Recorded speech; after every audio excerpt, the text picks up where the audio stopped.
ਵਾਹਿਗੁਰੂ ਜੀ ਕਾ ਖਾਲਸਾ ਵਾਹਿਗੁਰੂ ਜੀ ਕੀ ਫਤਿਹ। ਅੱਜ ਆਪਾਂ ਮਸਕੀਨ ਜੀ ਤੋਂ ਨਵੀਂ ਕਥਾ ਸੁਣਨ ਜਾ ਰਹੇ ਹਾਂ। ਇਸ ਦਾ ਟਾਈਟਲ ਹੈ ਸਾਡੇ ਹੱਥ ਵਿੱਚ ਕੁਝ ਨਹੀਂ ਹੈ, ਸਭ ਪਰਮਾਤਮਾ ਦੇ ਹੱਥ ਵਿੱਚ ਹੈ। ਕਥਾ ਬਹੁਤ ਸੋਹਣੀ ਹੈ, ਸੁਣਦੇ ਹਾਂ ਮਸਕੀਨ ਜੀ ਤੋਂ। ਕਥਾ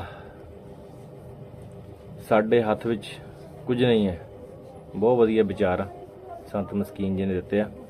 ਆਓ ਸੁਣਦੇ ਹਾਂ ਸੰਤ ਮਸਕੀਨ ਜੀ ਨੂੰ।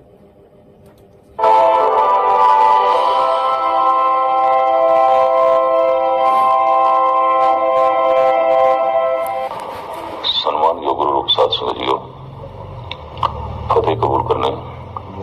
ਵਾਹਿਗੁਰੂ ਜੀ ਕਾ ਖਾਲਸਾ ਵਾਹਿਗੁਰੂ ਜੀ ਕੀ ਫਤਿਹ। ਧੰਨ ਗੁਰੂ ਨਾਨਕ ਦੇਵ ਜੀ ਮਹਾਰਾਜ ਦੀ ਮੂਲ ਬਾਣੀ, ਜਿਸ ਨੂੰ ਸਿੱਖ ਜਗਤ ਵਿੱਚ ਮੂਲ ਮੰਤਰ ਕਹਿੰਦੇ ਨੇ, ਇਹ ਵੱਡੇ ਰੂਪ ਵਿੱਚ ਗਾਲਬਨ 33 ਦਫਾ ਗੁਰੂ ਗ੍ਰੰਥ ਸਾਹਿਬ ਜੀ ਮਹਾਰਾਜ ਦੇ ਚ ਆਇਆ ਹੈ, ਛੋਟੀ ਦਫਾ ਛੋਟੇ ਰੂਪ ਵਿੱਚ ਸੈਂਕੜੇ ਦਫਾ। ਬਾਰ-ਬਾਰ ਇਸ ਦਾ ਆਵਣਾ ਦਰਅਸਲ ਇਸ ਗੱਲ ਦਾ ਸੰਕੇਤ ਹੈ, ਇਸ਼ਾਰਾ ਹੈ ਕਿ ਮੂਲ ਮੰਤਰ ਤੈਨੂੰ ਚੇਤੇ ਹੋਣਾ ਚਾਹੀਦਾ ਹੈ, ਮੂਲ ਮੰਤਰ ਦੀ ਤੈਨੂੰ ਸਮਝ ਹੋਣੀ ਚਾਹੀਦੀ ਹੈ, ਮੂਲ ਮੰਤਰ ਦਾ ਤੈਨੂੰ ਬੋਧ ਹੋਣਾ ਚਾਹੀਦਾ ਹੈ। ਇਸ ਮੂਲ ਮੰਤਰ ਨੂੰ ਗੁਰੂ ਗ੍ਰੰਥ ਸਾਹਿਬ ਜੀ ਮਹਾਰਾਜ ਦਾ ਮੰਗਲਾ ਚਰਨ ਵੀ ਮੰਗਦੇ ਨੇ। ਇੱਕ ਪੁਰਾਣੀ ਪਰੰਪਰਾ ਹੈ ਭਾਰਤ ਦੀ, ਜਦ ਕੋਈ ਭਗਤ ਸੰਤ ਕਿਸੇ ਧਰਮ ਗ੍ਰੰਥ ਦੀ ਰਚਨਾ ਕਰਦਾ ਹੈ, ਉਸ ਤੋਂ ਪਹਿਲੇ ਮੰਗਲਾ ਚਰਨ ਕਰਦਾ ਹੈ। ਮੰਗਲ ਉਸਤਤੀ ਤੋਂ ਅਕਸਰ ਮੰਗਲ ਦੋ ਦੇਵਤਿਆਂ ਦਾ ਹੁੰਦਾ ਹੈ, ਸੁਰਸਤੀ ਤੇ ਗਣੇਸ਼ ਦਾ। ऐसी मनोत है कि बुद्धि दाता सुरस्ती है और सिद्धि दाता गणेश है। किसी भी कार्य की आरंभता करनी है कारोबार दी, तो कारोबारी लोग पहले गणेश का पूजन करते हैं। भारत के सारे सनातनी पर ज्ञान की साधना करनी है, कोई कला सीखनी है, कविता गीत संगीत चित्रकारी नृत्यकारी कुछ भी, तो इस तरह के पुरुष सुरस्ती का पूजन करते हैं। तो ये दो भारत के सिरमौर हो गए, सुरस्ती गणेश। और मनुख नूं दो चीज़ां ही चाहिए ने, सिद्धि ते बुद्धि। सिद्धि दे सारे पदार्थ आ जाते ने, बुद्धि दे सारा ज्ञान आ जाता है। ते दो तरह की भुख है, पदार्थां की भुख शरीर लई है, ज्ञान की भुख बुद्ध लई है, मन लई है।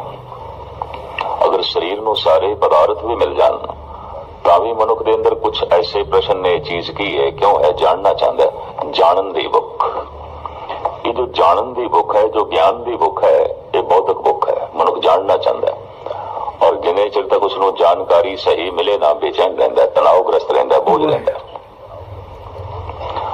तो इस तरह की एक मनोत चली कि सिद्धि दाता गणेश है, बुद्धि दाता सुरस्ती है। ये दो त्योहार बड़े वड्डे पद्धर ते भारत विच मनाए जाते हैं। गणेश चतुर्थी महाराष्ट्र, गुजरात, आंध्रा, कर्नाटका, तमिल विच बड़े वड्डे पद्धर ते मनाए जाते हैं। और इन्हां दे नाच फिर झांकियां निकलदियां, गालबन शायद भादरों के महीने विच आउंदी है। दूसरा त्योहार है सुरस्ती पूजन, आसाम, बंगाल, बिहार विच बड़े वड्डे पद्धर ते मनाया जाता है। और ये गालबन दशहरे के दिन आउंदा है, अक्तूबर के महीने बड़े वड्डे पद्धर विच। जितने वड्डे पद्धर विच इन्हां दो देवतियां दा पूजन है, बाकियां दा नहीं। कोई दुकान का मुहूर्त है, मकान का मुहूर्त है, कारोबार का मुहूर्त है, तो पूजन गणेश का। क्योंकि ऐसा समझ लिया गया है कि गणेश सिद्धि दाता है। ये गुरमत का जमाना आया, धन गुरु गोबिंद सिंह जी महाराज प्रमाण करते हैं, मैं ना गणेश है प्रथम मनाओ, किशन विशन कब हो नहीं दियाओ, कान सुने पहचान न दिन सो, लिव लागी मोरी पग इंसो। क्यों? धन गुरु नानक देव जी महाराज विचार देंगे ने, एक ओंकार सब सिद्धियां ते सारा ज्ञान उस एक तो आंदा है, दूजा तीजा कोई भी नहीं। धन गुरु नानक देव जी महाराज इसनूं खोल के इंज भी बयान करते हैं, भाई रे मत कोई जानो अवर किसी के किछ हाथ है, सब करे कराया, जरा मरा ताप सिरत साप, सब हर के वस है, लाग सके ना बिन हर के लाया। उसकी बनाई हुई नियमावली के मुताबिक तंदुरुस्ती है, बीमारी है, सुख है, दुख है, जन्म ने मरण है, इस सब कुछ की तरतीब देने वाला उस एक तो बिना दूजा तीजा चौथा नहीं है। इस वास्ते गुरु नानक दा कलाम, गुरु नानक दे बोल, गुरु नानक दी शिक्षा दीक्षा एक तो आरंभ होती है गुरु ग्रंथ साहब जी महाराज का पहला अक्षर एक, वो एक की है, वो ओंकार है। इसकी लंबी चौड़ी आप व्याख्या श्रवण कर चुके। वो ओंकार एक ऐसी ध्वनि जिस विच सारा बहाव चल रहा है कि जन्म मरण और जीवन, इसी जी सब कुछ हो रहा है। स्वतंत्र है मछली, सागर दे जिथे भ्रमण करना चाहे कर सकती है, लेकिन बंधनतर है, बजी हुई है, अगर सागर तो बाहर जाना चाहे तो नहीं जा सकती। खुला है, सुनो, जिथे जाना है, सज्जे जाना है, खब्बे जाना है, पूर्व जाना है, पश्चिम जाना है, खुला है। लेकिन ये मछली सोचे कि मैं हूं सागर तो बाहर जाना है तो बाहर विचरना है, नहीं विचर सकेगी। इस तरह की नियमावली नहीं है, प्रभु की बनाई हुई नियमावली है। मनुख का जन्म ते जीवन ते मरण परमात्मा दे हो रहा है, ईश्वर दे विच हो रहा है। जैसे मछली सागर तो बाहर नहीं हो सकती, असी परमात्मा तो बाहर नहीं हो सकते। इसे नु कहा हुक्म अंदर सबको, बाहर हुक्म ना कोई, सब कुछ हुक्म दे च, उसकी बनाई हुई नियमावली दे च, सब कुछ उसे दे विच है। एक बहाव चल रहा है। वो जो एक है, जिथे ओंकार है उथे वो सत है। सत तो मुराद सरीवी है और है, मिथ नहीं है, कल्पना नहीं है, कहानी नहीं है, अफसाना नहीं है, मिथ नहीं है, सत है।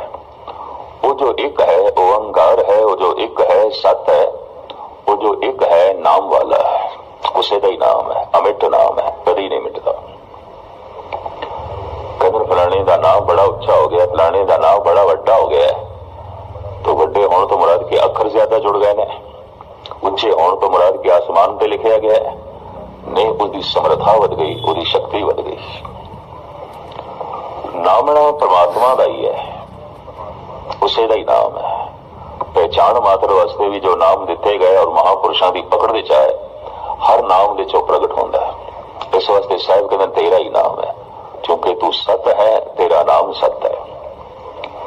अगां चल के सतगुरु कहते हैं वो जो एक है वो करता है, कृत नहीं है, किसी का बनाया या नहीं, सब कुछ नो बनावन वाला है। की कुछ बनाता है?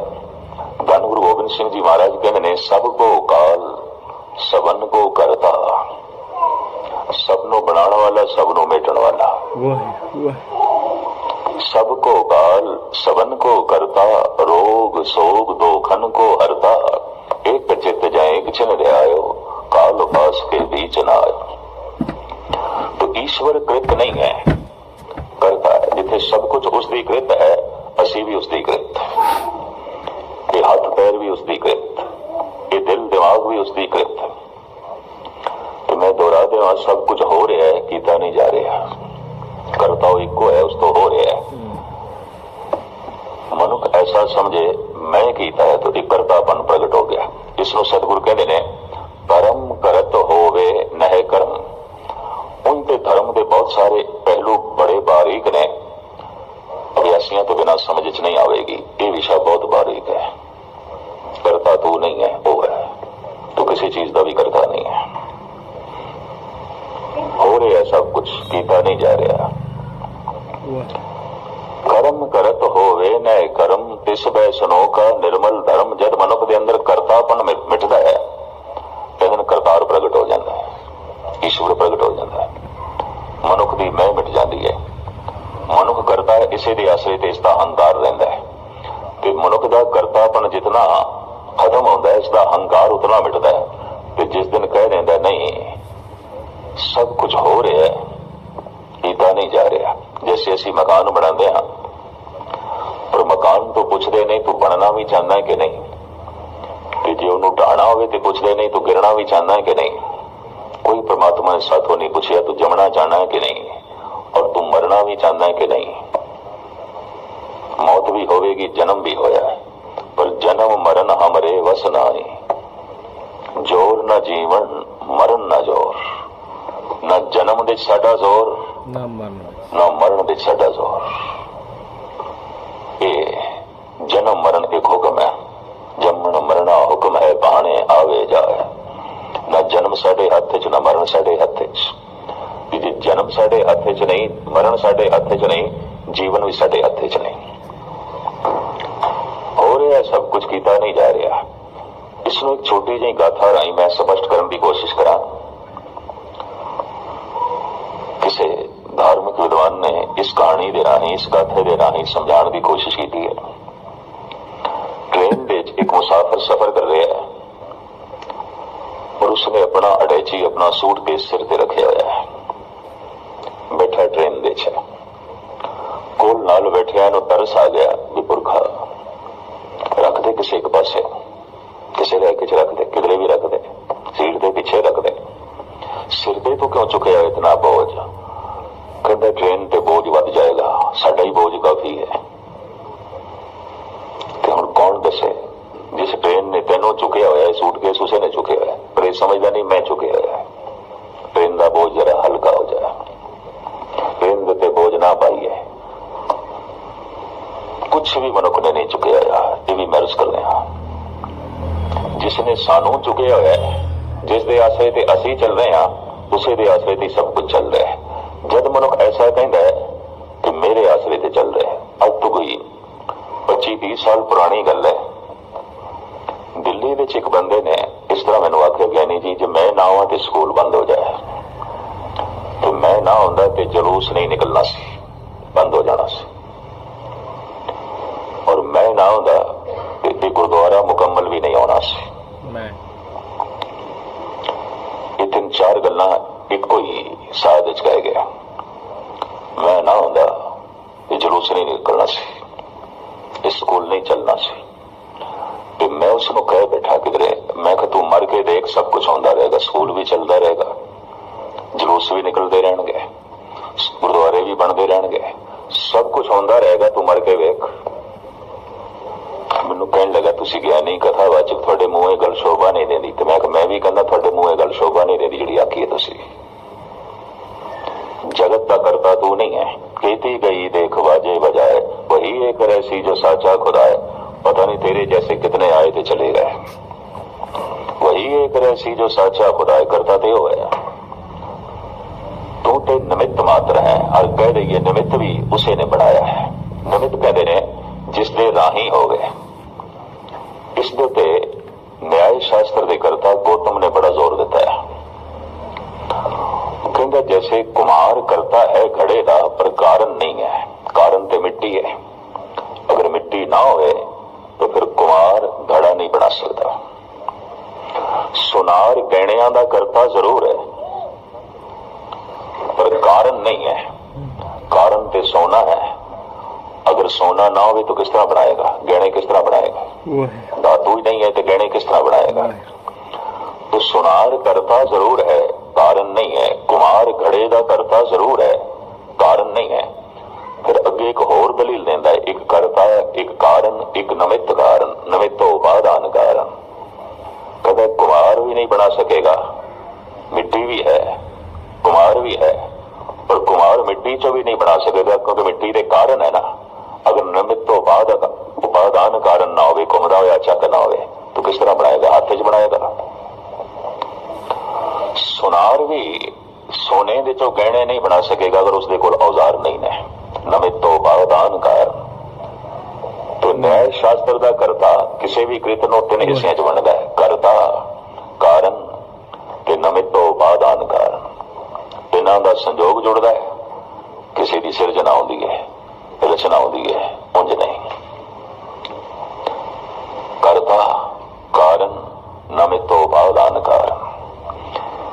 गुरु ग्रंथ साहिब इस तरह दी दलीलां किसी होर पक्ष नूं सिद्ध करने वास्ते दित्तियां गईयां ने कि कल्ली चीज अपने आप विच कितनी ही महान क्यों ना होवे, दूसरे दे संजोग तो बिना अपने गुण नहीं प्रकट कर सकेगी, कतई नहीं कर सकेगी। हुण इस दे कुछ उदाहरण चाहिए ने, प्रमाण चाहिए ने। तो धन गुरु नानक देव जी महाराज दी पहले बोल लई है। आप कहते ने बिन बाजे कैसे नृत्यकारी, बिन कंठे कैसे गावन हारी। कोई मनुख नृत्य कला विच बड़ा माहिर होवे, ये नाच अपने आप दी एक कला है, एक आर्ट है बहुत बड़ा। पर सतगुरु कहते जी किधरे है वाजे नहीं बज रहे, ताल नहीं पूरिया जा रहा, तो ये नाच नाच नहीं है, छाला मारना है, टपना है, नचना नहीं है। ये तो टपना है। नचना तो होंगे जो ताल दे होवे, टपना वो होंगे जो बेताला।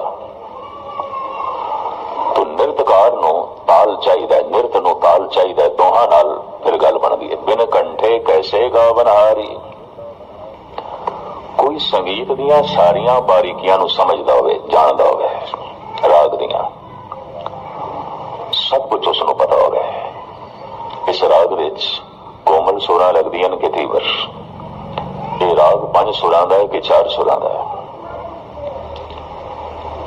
और हर तरह के उतार चढ़ाव का इसनूं पूरा ज्ञान होवे। लेकिन राग नूं प्रगट करने लई कंठ नहीं है, गला नहीं है, तो किस तरह प्रकट करेगा? सारी जानकारी बेमैनी हो गई। झील बिना कैसे बजे रबाब। रबाब एक ऐसा ईरानी सूफी फकीरां का साज है जिहड़ा गुरु नानक देव जी महाराज नूं बड़ा प्यारा लग्या। रबाब बज रही हो तो रबाब के अगर कोई गा रहा है, तबला नहीं है ता भी कम चलेगा, ढोलक नहीं है ता भी चलेगा, मृदंग नहीं है ता भी चलेगा, क्योंकि रबाब एक ऐसा साज है जिस विच सुर भी है ते ताल भी है। सिर्फ रबाब की धुन ते गा भी रहे होंगे, अफगानी नच भी रहे होंगे, क्योंकि सुर भी है ताल भी है। ये साज धन गुरु नानक देव जी महाराज नूं बहुत प्यारा लग्या, बहुत चंगा लग्या, यही नाल रखिया। पर रबाब चाहे कितना सोहना होवे, खूबसूरत होवे, उहदियां तारां सारियां सुर दे चौवन बढ़िया हुई होवन, पर हाथ दे झील और लोहे का टुकड़ा नहीं जिस नाल वजदा है, तो महाराज कहते रबाब पिया रह जाएगा उस झील तो बिना। झील बिना कैसे बजे रबाब। कोई चीज अपने आप दे कितनी ही महान क्यों नहीं है, और गुण रखती होवे, समर्था रखती होवे, दूसरे के संयोग तो बिना वो अपने गुण ते कला नूं प्रगट नहीं कर सकेगी। जिसनों भाई साहब भाई गुरदास जी ने तो बिल्कुल आलमाना ढंग नाल बयान किया है। भाई साहब कहते हैं, जैसे बिन पवन कवन गुण चंदन ले, बिन मैलागर पवन कतवास है। फुल्लां दे च महक है, अतर सेंट मनुख ने कपड़ियां नूं लाया होवे, चंदन दे च खुशबू है, पर हवा ना होवे तो कुछ भी नहीं पता चलेगा। फुल्लां दी महक पवन दे मोड़ियां ते असवार होके दूर दूर तक जाती है। कपड़ियां नूं लाया होया अतर सेंट पवन दे मोड़ियां ते असवार होके सानू मुअत्तर करदा है, दूसरे नूं मुअत्तर करदा है। हवा ही नहीं तो भाई साहब कहते चंदन की खुशबू चंदन दे विच रह जाएगी। ते चंदन ताही चंदन है कि इसकी खुशबू बाहर प्रगट हो गए। जी खुशबू चंदन तो बाहर प्रगट ही नहीं हुई तो चंदन तो एक आम लकड़ में फर्क की है, फिर तो कुछ भी नहीं है। शेख सादी साहब कहते हैं ऊद गर्भो ना बाशद हैजम अस्त। अगर चंदन की खुशबू ही नहीं है तो फिर वो एक आम लकड़ है, उसको चंदन कहने की लोड़ ही नहीं है। ऊद गर्भो ना बाशद हैजम अस्त। लेकिन चंदन की खुशबू जो चंदन दे चाहे पवन दे मोड़ियां ते असवार होकर दूर दूर तक फैलती है, मुझे नहीं। तो चंदन अपने आप दे कितना ही महान क्यों ना होवे, यदि महानता नूं प्रगट करने लई पवन चाहिए है, हवा चाहिए है, वरना नहीं, ये अपनी महानता नहीं प्रगट कर सकेगा। पर हवा नूं भी सुगंधित होने लई मुअत्तर करने लई चंदन चाहिए, फुल चाहिए ने, सेंट चाहिए। उन्हें हवा भी खुशबूदार नहीं हो सकेगी। जे हवा ने सुगंधित होना है तो चंदन ते फुल चाहिए ने, ते फुल ते चंदन ने अपनी महक दूर दूर तक फैलानी है तो फिर पवन चाहिए, हवा चाहिए। एक दूजे नूं एक दूजे का आसरा चाहिए। ये आसरा तोड़ दो तो दोवें बेमैनी हो जाते हैं। दूसरी दलील दी है भाई गुरदास जी ने, जैसे बिन बोहत खेवट से ना पार परे, बिन खेवट बोहत कत विसास है। जैसे बिन वैद औखद गुण गोप होत, बिन औखद वैद रोगे ना गरास है। जड़ी बूटियां दवाइयां च बहुत सारे गुण होंदे ने, परमात्मा ने पाए ने, ईश्वर ने पाए ने, लेकिन कोई वैद नहीं है, कोई बूटी दी सूझ समझ वाला नहीं है, तो बूटी दे गुण उसदे विच ही रह जाणगे, नहीं प्रगट होणगे। वो इतनी कीमती जड़ी बूटी बेमैनी किसी कम दी नहीं।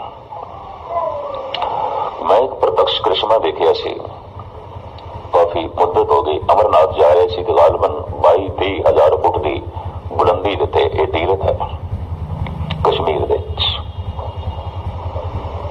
इस घाटी कोई गालबन 20,000 फुट उच्ची है, सारा बर्फ से चलना पैंदा। 25-30 साल पुरानी गल मैं कर रहा, ठंड नाल मैं जकड़ गया। यह सफर 3 दिनों का है, रात में सौ भी ना सकिया, क्योंकि रस्ते च पड़ाव करने सिवाय तंबू खेमिया तो और कुछ भी नहीं। भावे कपड़े में बड़े पाए, कंबल 2-2-3 दिन, लेकिन ठंड ने मैंने सौन ना दिता। खेमे दे तंबू दे ठंड बड़ी। सवेरे जो चलन लगे थे मेरिया उंगलियां ही ना खुलन, तो मैं नाल दे साथियों ने कहा, 4-5 आदमी नाल सन, साधु सन, मैं कि चलना मेरा बड़ा औखा है, इन्नी ठंड और फिर बर्फ ही बर्फ है, और अजय बात बड़ी लंबी। मैनू कहने लगे उस सामने बर्फ के थले एक बूटी देख रहा है, ये तोड़ ले। मैं तोड़ ली, कहने खा जा। उन्होंने मैं खा लिया, कौड़ी जरूर सी। कहने लगे सिर्फ 5 मिनट खड़ा रहे, फिर तू चलन जोगा हो जाएगा। और मैं करिश्मा देखिया, इतनी ठंड दे इतनी सीत लहर दे मैनू पसीना आ गया। कहने लगे हुण चल। ऐसी बूटियां वो मैनू कह लगे जी एक दिन खा लीए 3 दिन 4 दिन भुख भी नहीं लगती। फिर मैनू समझ आई है जेडे गंगोत्री दे बद्री नारायण दे साधु रह जाते हैं, सारा साल कट लेंदे ने कि कोई जाता नहीं उस पासे, गालबन 6 महीने। मैं कहना बूटियां दे आसरे ही कटते हैं, ऐसा मैं अपना अंदाजा लाया। मैं ऐसी कीमती जड़ी बूटियां, लेकिन वैद जानकार तो बिना उन्होंने गुण उन्होंने विच ही रह जाते हैं, मर जाते हैं। जड़ी बूटी दे गुण प्रगट होते हैं वैद करके, और वैद दे गुण प्रगट होते हैं जड़ी बूटी करके। एक रोगी बंदा है, बीमार बंदा है, वैद कोल चला जाए तो वैद पे बैठा है, दवाई कोई नहीं होती कोल। कि जड़ी बूटियां होवन, दवाइयां होवन, पर वैद कोई नहीं, तो बेमैनी है। जड़ी बूटी के गुण प्रगट होते हैं वैद करके, ते वैद की महानता प्रगट होती है जड़ी बूटियां करके। भाई गुरदास जी कहते हैं किसी भी चीज के निगाह मार के देखो, जो वस्तु अपने गुण प्रगट कर रही है किसी के आसरे ना, मुझे नहीं। साज पए ने, वजंतरी तो बिना साज नहीं बच सकते, कुछ भी नहीं पता चलेगा इन्होंने साजा की है। भाई साहब कहते ने दरिया तो पार होना है, बेड़ी है पर मलाह कोई नहीं। तो मबा दा मलाह होवे ते बेड़ी ना होवे, तो फिर किस तरह पार होवांगे। बेड़ी महान कारज उदों सिद्ध करती है जब मलाह होवे, ते मलाह पार करने विच उदों समर्थ होंदा है जब बेड़ी होवे। मलाह दे गुण उदों प्रगट होंदे ने। तो इस तरीके दे नाल धन गुरु ग्रंथ साहब जी महाराज की बाणी कहती है, संसार के तल ते असीं जो कुछ देखते हैं, हर एक करते दी कृत मुथाज है अपने गुण प्रगट करने लिए दूसरे का उसनों असला चाहिए है। कबीर ने इस टाइम के उत्ते बहुत सुंदर प्रमाण दिते हैं। भगत कबीर, जैसे बिन हल हर जिमी नहीं बोईए, सूत बिना कैसे मणि परोईए। मनुख को बहुत वधिया धरती है, चंगी धरती है, पर बीज नहीं है बोण लई, तो धरती पे नहीं। वधिया तो वधिया इसको बीज है, पर धरती नहीं है। तो हथेली ते सरसों थोड़ी जमदी है, सिर्फ कहानियां ही ने भी हथेली ते सरसों जमा दी, हथेली ते नहीं जमदी होंदी। बीज नूं फल तक अपनन लई जमीन चाहिए है, बीज नूं फल तक पहुंचण लई जमीन चाहिए, धरती चाहिए। जैसे बिन हर हर जिमी नहीं बोईए, सूत बिना कैसे मणि परोईए। कुंडी बिन क्या गंठ चढ़ाइए, साधु बिन तैसे अवगत जाइए। जैसे मात पिता बिन बाल न होई, बिंब बिना कैसे कपड़े धोई। पिता तो बिना कोई माँ नहीं हो सकती, और मां तो बिना कोई पिता नहीं हो सकता किसी बच्चे का। भगत कबीर। जैसे मात पिता बिन बाल न होई, बिंब बिना कैसे कपड़े धोई। साबन है और अच्छे तो अच्छे वाशिंग पाउडर ओवन, पर पानी नहीं है, बिंब पानी। तो भाई साहब जी कहते साबन बेमैनी, कबीर कपड़े की मैल किस तरह निकलेगी। ये चंद मैं थोड़े सामने उदाहरण रखे ने, और ये उदाहरण न्याय शास्त्र दे करता गौतम ने दिते हैं। कहते जिथे तक मैं संसार विच देखदा, एक वस्तु दूसरे के आसरे ते खड़ी है, वो आसरा उसको खो लीए, वो कम करने रह जाती है, नहीं कर सकेगी, खो जाएगी, मिट जाएगी। चाहे सूक्ष्म जगत है, चाहे अस्थूल जगत है, एक दूजे के आसरे नाल चल रहा है। इसकी इन्हीं दलीलों को पकड़ के कुछ एक ने कह दिता, शायद फिर परमात्मा को भी आसरे की लोड़ है।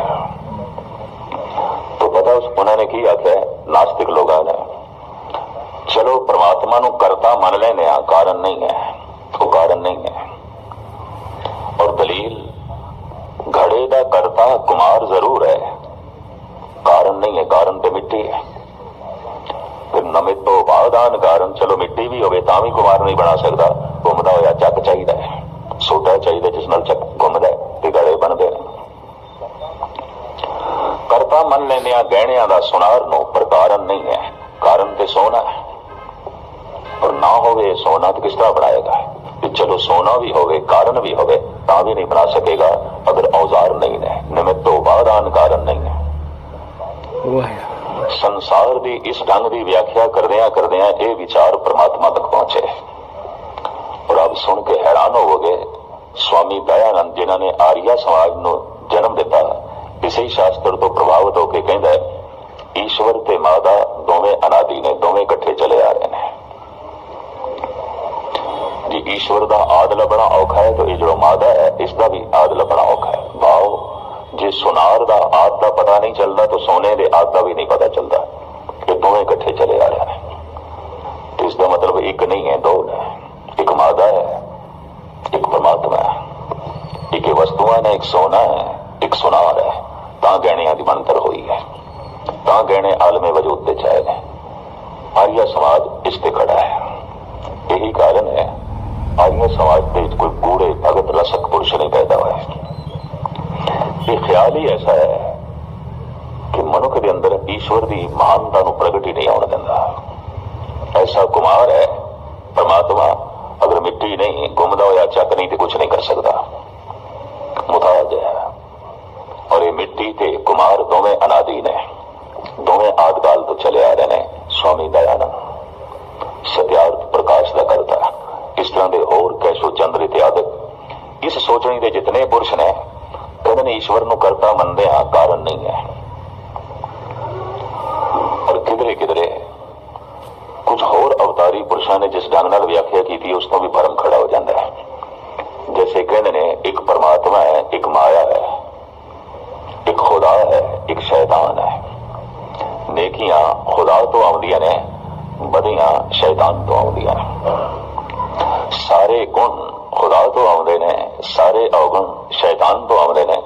फिर तो शैतान की पूजा करनी चाहिए। क्यों कि शैतान तो जो कुछ आउंदा है, अवगुण संसार विच ज्यादा ने, गुण तो बहुत घट ने, बुराइयां तो बहुत ज्यादा ने, नेकियां तो बहुत घट ने। तो फिर तो इंज दिसदा पिया खुदा हार रहा है, शैतान जीत रहा है। फिर तो शायद शैतान ही खुदा है, खुदा कुछ भी नहीं है, शैतान के सामने कमजोर है। अगर कह दईए नेकियां खुदा तो आ रही ने, बदियां शैतान तो आ रही ने, और शैतान बदियां रोक देंदा है, इसका मतलब खुदा की खुदाई को रोक देंदा है। तो फिर तो शैतान बड़ा बलवान है, बड़ा शक्तिशाली है, फिर तो खुदा कुछ नहीं है। ये दुविधा बड़े बड़े पैगंबरी पुरुष, बड़े बड़े अवतारी पुरुषों च भी क्यों पैदा हो गई। स्वामी दयानंद जैसे तार्किक लोगों च भी किस तरह पैदा हो गई। सिर्फ इतों मन लेंदे परमात्मा प्रकाश है, तो फिर जिहड़ा ये अंधेरा है, ये बारे की कही है, ये अंधेरा की है। मन लेने एक जीवन है परमात्मा, और ये मौत की है, ये जगत मिटदा होया की है। अगर ये कहिए जगत मिटदा होया रब है, परमात्मा है, उसे का ही रूप है, तो फिर कहना पड़ेगा कि कबर दे खुदा पा रहे हैं, रब को पा रहे हैं, और की है ये अर्थी जला रहे हैं परमात्मा की। मर गया परमात्मा उन्होंने मोंडे ते चुक के ले जा रहे हैं। कोई सूरज मिट रहा है, कोई चंद्रमा मिट रहा है, कदे धरती मिट रही है। इस मिटदे हुए तो घबरा के कुछ ने कह दिता शायद जीवन परमात्मा है, मौत शैतान है, माया है। नेकियां ईश्वर तो आ रही ने, बदियां माया करके ने, शैतान करके ने। तो इस तरीके नाल अगर नाप तोल करना हो तो बदियां ज्यादा ने, नेकियां बहुत घट ने, अंधेरा बहुत ज्यादा है, रोशनी बहुत घट है। अद्धी जमीन पे तें समझ लो अंधेरा रहिंदा ही है, एक पासे रात एक पासे दिन, पर जमीन के थल्ले भी अंधेरा है। सागर की गोद विच भी अंधेरा है, थल्ले चले जाओ तो अंधेरा ही अंधेरा। और की है, अंधेरा तो बहुत ज्यादा है, रोशनी तो बहुत घट है। तो जो गुणा नूं नापोगे तोलोगे तो गुण बहुत घट ने, बहुत घट ने, अवगुण बहुत ज्यादा ने, व्यापक ने, बड़े प्रबल ने। तो फिर किस तरह कहिए ईश्वर कमजोर है? महात्मा बुद्ध जैसे ने अपने चचेरे बिराई नूं साफ उपदेश देंदियां कह दिता सी आनंद नूं, बहुत वड्डी भीड़ विच कोई चंगे मनुख नहीं आउंदे और चंगे मनुखां दी कोई भीड़ नहीं आउंदी। सूत्र इस नूं कहदे ने, दो शब्दां विच बहुत वड्डी गल कह देनी। आनंद भीड़ तो मुतासर ना होवे, बहुत वड्डी भीड़ विच कोई चंगे मनुख नहीं आउंदे, बेड़ा चाल आउंदी है। और चंगे मनुखां दी कोई भीड़ नहीं आउंदी, बहुत थोड़े होंदे ने, बहुत थोड़े होंदे ने। तो इसका मतलब है खुदा बहुत थोड़ा है, शैतान बहुत ज्यादा है, माया बड़ी प्रबल है, ईश्वर बहुत छोटा है। हिम्मत की थी गुरु नानक गुरु गोबिंद सिंह जी ने, आप कहने नहीं सब कुछ उसे तो ही है। करण कारण प्रभ एक है, दूसर ना इनको है। वो करता भी है, वो कारण भी है।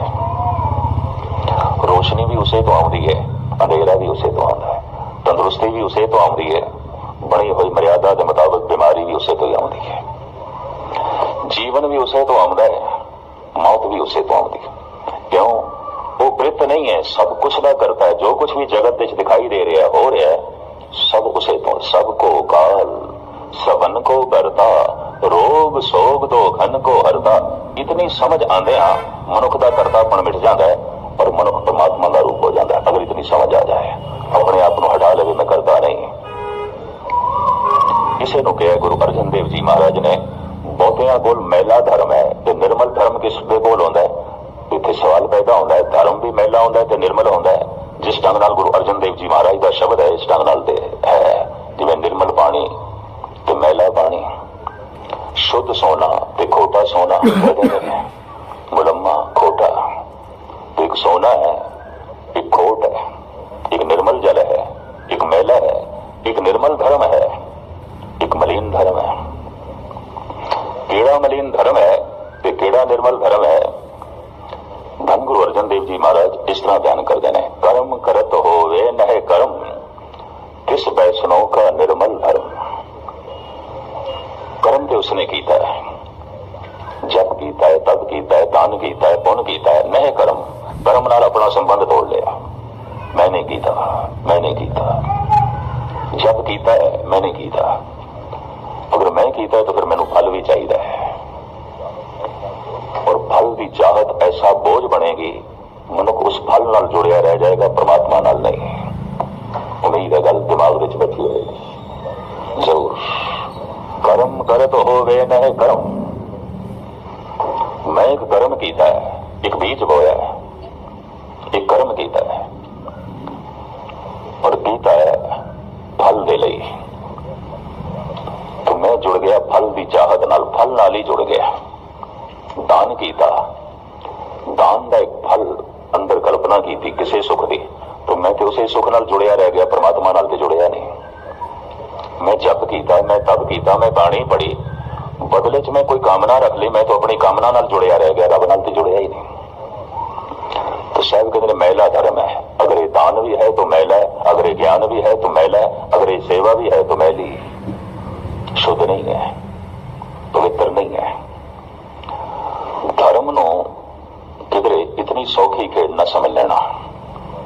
मंदिर मस्जिद गुरुद्वारियां दे जे थानू इकट्ठ दिखाई देता है, ये धार्मिक होने की कोशिश करने वालियां दा इकट्ठ है। धार्मिक हो गए ने, ये कोई लाजमी नहीं है, कोई जरूरी नहीं है।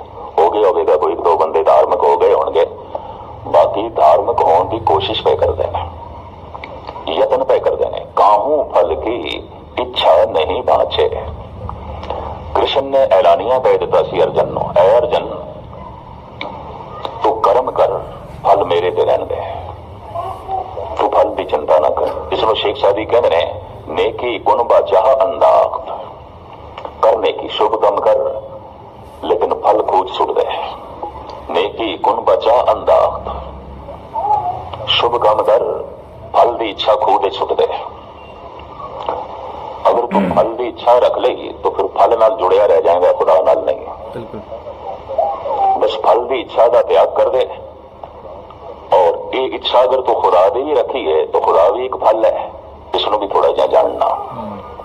अगर मैं एक शुभ कर्म कर रहा तो इस देश भी है कि मैनू ईश्वर मिले, ईश्वर एक रस है, ईश्वर एक आनंद है, ईश्वर एक शक्ति है, ईश्वर मेरा एक भविष्य है, ईश्वर एक खेड़ा है, ईश्वर एक खुशी है।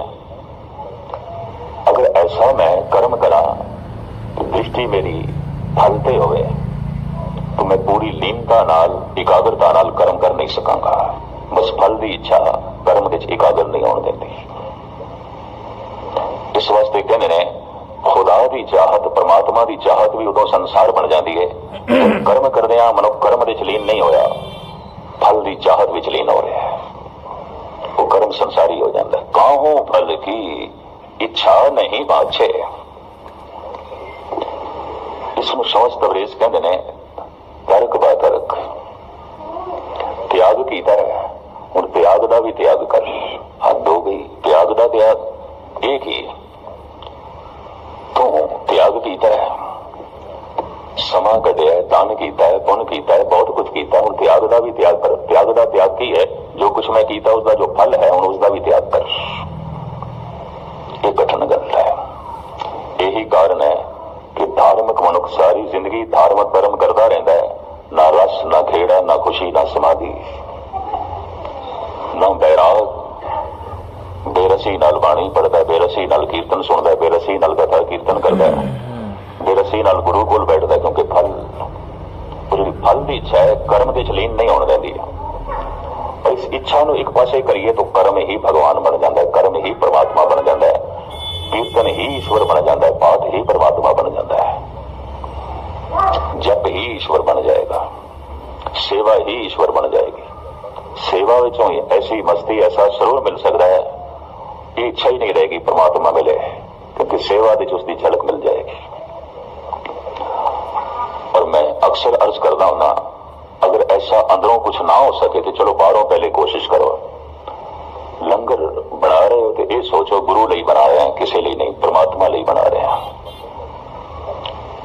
वंडन लगाओ तो परमात्मा को चका रहे हैं। गुरु ग्रंथ साहब को बैठो, परमात्मा को बैठे हैं, ईश्वर को बैठे हैं।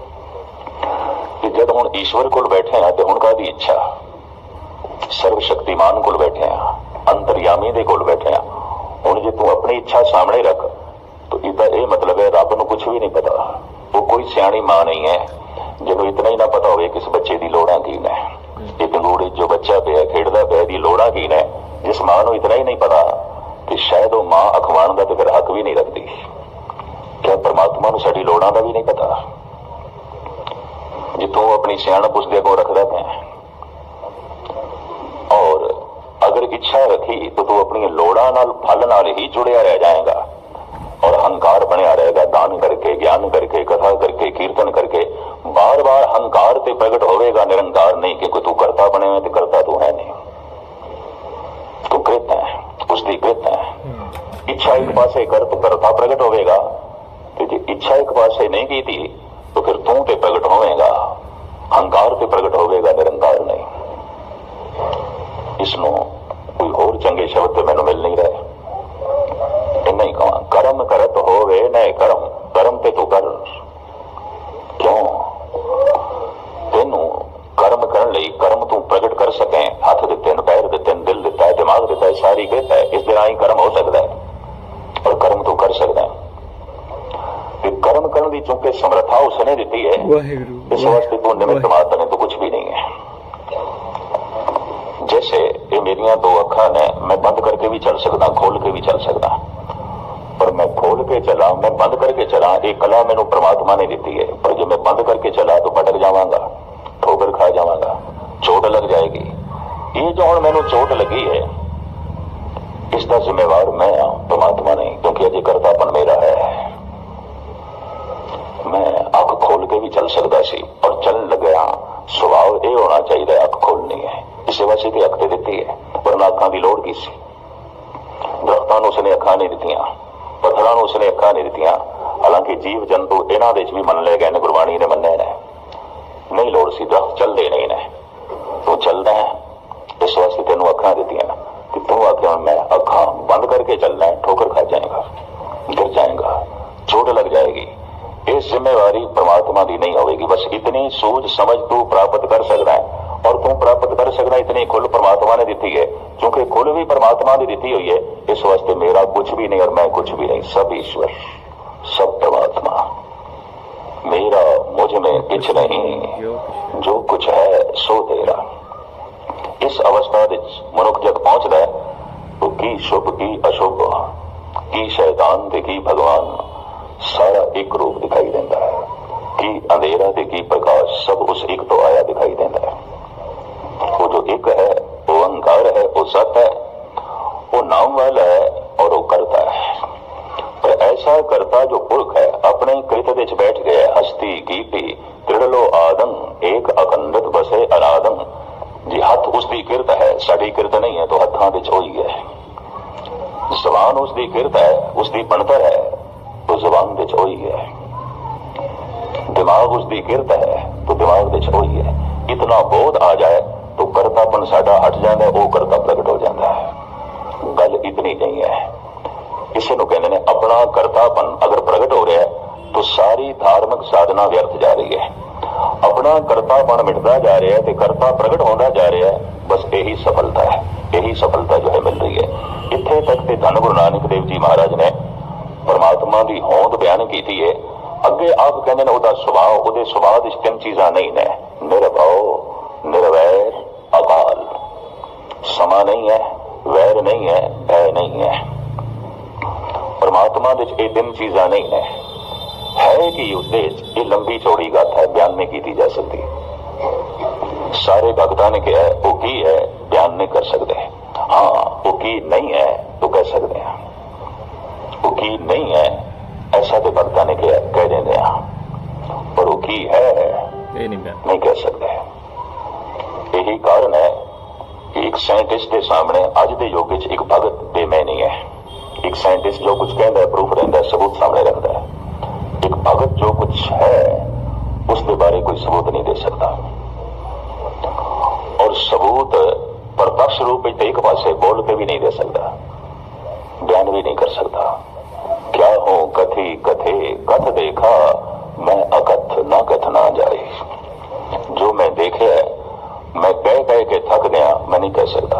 गुरु नानक जे हो जाना, जे मैं जान भी लिया तो मैं नहीं कहना, क्यों जान लिया तो कह दो। जे हो जाना आखा नहीं, कहना कथन न जाए, मैं नहीं कह सकता। मेरे बयान तो परे है, मेरे कहने तो परे है, आउंदा ही नहीं मेरे कहने विच। मैं जितना कहना वो मेरे कहने तो बाहर हो जाता है, मेरे शब्दों तो बाहर हो जाता है, मैं नहीं कह सकता। किसी ने गुरु गोबिंद सिंह जी महाराज ने कहा, कहा नामक ताको, कहा कह कहावे, कहा मैं बखानो, कहे मौन आवे, मैं कह कह के थक गया, मेरे कहने च नहीं आता। मैं बोल के नहीं प्रकट कर सकता, मैं बोल बोल के कुछ भी नहीं कह सकता। और एक प्रत्यक्ष प्रमाण भी नहीं कि बोल के भी प्रकट ना हो, तो फिर भरोसा किस तरह करिए, विश्वास किस तरह करिए, भगत की गलती किस तरह विश्वास करिए। दुनिया के जितने बड़े अवतारी पुरुष सन उतनी कठिनाई चलेंगे। कोई सूली ते चढ़ता है, किसी के बंद बंद कट्टे गए, कोई धरती तवी ते बैठता है, किसी को उन ठोकर खानिया पईयां। कारण नहीं समझते, चाहे वो प्रत्यक्ष प्रमाण नहीं दे सके, और उदों नहीं दे सके, अज भी नहीं, कोई प्रत्यक्ष प्रमाण नहीं। अगर एक संत एक भगत को कहिए कोई प्रत्यक्ष प्रमाण दे, चलो बोल के ही स्पष्ट कर दे, नहीं है, इशारे ही ने, सिर्फ सारे इशारे ने। धन गुरु अर्जन देव जी महाराज कहते हैं, बिसम बिसम बिसमे ही भैया लाल गुलाल रंगारे, कहो नानक संतन रस आई है जो जाख गूंगा मुस्कारे।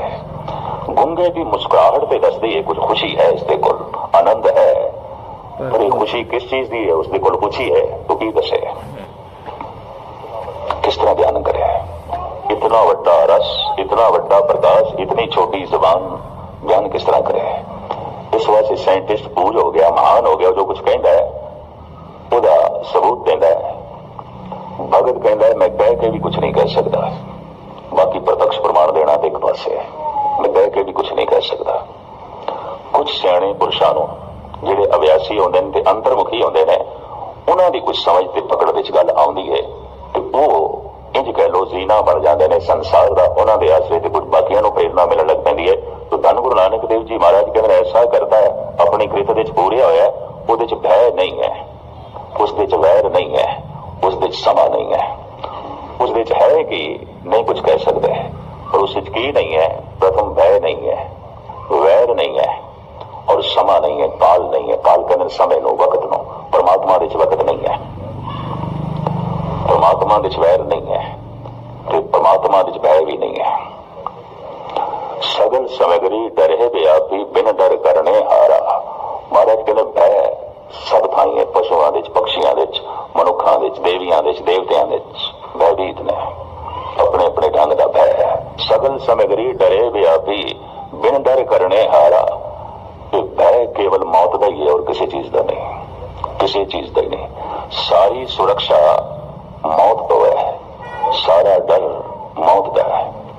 और गजब की गल है, मौत का डर उस दिन मिटता है जब जीवन की तरह इसनूं कबूल कर लईए, उस तो पहले नहीं मिटता। जन्म है, जीवन है तो मौत भी है, कबूल कर। पहला मरण कबूल, जीवन की छड़ आस तो कबूल नहीं, भयभीत है मनुख। महाराज कहते ने उस विच भय नहीं है। भय क्यों नहीं है? मौत नहीं है, अमिट है, सदीवी है, सत्य है। वैर नहीं है क्योंकि शरीक नहीं है। अक्सर वैर शरीका नाल होंदा है, उसकी बराबरी तो ही नहीं है, कोई शरीक ही नहीं है, कोई उसकी बराबरी तो दावा ही नहीं कर सकता, तो करता ही नहीं। वैर तो रहता है, भय तो रहता है, काल तो रहता है। ये तिन्ने अवस्थावां जो अपने आप दे च बारीकी रखी दी ने, मैं कल सवेरे कल शाम के दीवान दे तुहाडे सामने खोलण की कोशिश करांगा। वो निर्भय है, वो निर्वैर है, वो अकाल है। अकाल काल नहीं है, वो समा नहीं है, परमात्मा दे च वक्त नहीं है, परमात्मा दे च वैर नहीं है और परमात्मा दे च भय भी नहीं है। जिस ढंग नाल गुरु ग्रंथ साहब जी महाराज ने, धन गुरु नानक देव जी महाराज ने इसनूं खोलिया, मूल मंत्र दे एक एक अखरां दी तह दे जो सज्जण जाना चाहते ने, सुनना चाहते ने, बाकी व्याख्या मैं कल करांगा। निर्भव निर्वैर अकाल उसका स्वभाव है। पुरख करता नाम सत ओंकार एक उसका स्वरूप है, उसकी होंद है। एक ओंकार सत नाम करता पुरख उसका स्वरूप है। निर्भव निर्वैर अकाल ये उसका स्वभाव है, उसकी सीरत है। तो उसकी सीरत नो तुझ बुद्धि अनुसार मैं कल शाम नूं तुहाडे सामने बयान करने की कोशिश करांगा। लेट ना करिए। सारिਆਂ ਦਾ हार्दिक तौर पर धन्यवाद। गुण चुक दी क्षमा। धन गुरु नानक देव जी महाराज बख्शिश करन, रहमत करन। कर्म करत होवे नह कर्म, इस बैसनों का निर्मल धर्म। ये निर्मल धर्म साडी झोली विच पवे कि असी करते पढ़नो एक पासे कर दईए तो साडा दान भगवान नूं पैदा करेगा, साडी सेवा ईश्वरी रस नूं पैदा करेगी।